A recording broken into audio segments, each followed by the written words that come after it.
Dictation start होगी 5 second बाद।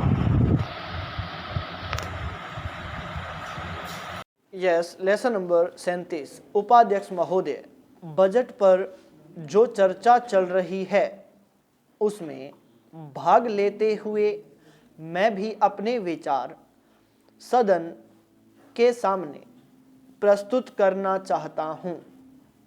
इस पर विचार करते समय दो स्थितियों को हमें दृष्टि में रखना होगा।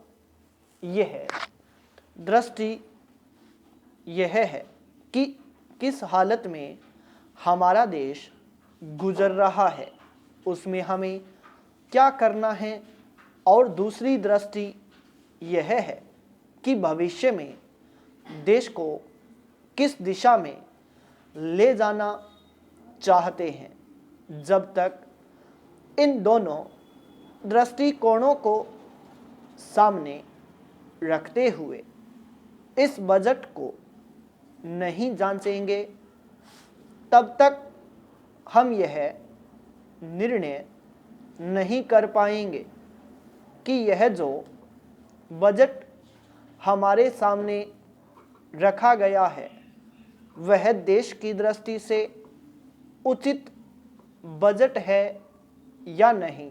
पाई पैरा चेंज। जब मैं इस समय की हालत को देखता हूँ तो मेरे सामने देश की संकटकालीन स्थिति आ जाती है। किस तरह से चीन और पाकिस्तान की तरफ से हमको खतरा है, किस तरह से वे देश पर हमला करना चाहते हैं और किस तरह से हमारी आपसी एकता को मिटाकर हमको लड़ाकर देश में बगावत फैलाना चाहते हैं।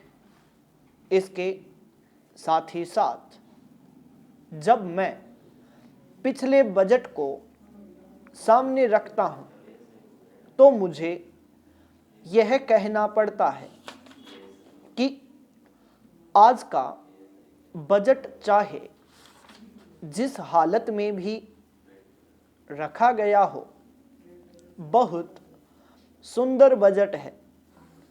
एक ईमानदार कोशिश हमारे वित्त मंत्री महोदय ने इस बजट को तैयार करते समय की है, लेकिन एक राजनीतिज्ञ की दृष्टि से जब मैं देश के भविष्य की ओर देखता हूं तो मुझे यह कहने में कोई संकोच नहीं होता कि कोई खास समाधान इस बजट से नहीं निकलता।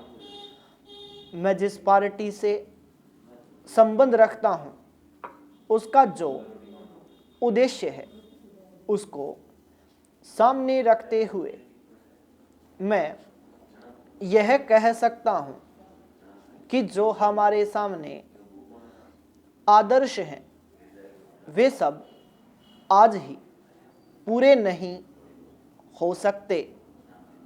हमारे वित्त मंत्री या हमारी सरकार आज ही सब कुछ नहीं कर सकती या स्वर्ग लाकर हमारे सामने खड़ा नहीं कर सकती, लेकिन फिर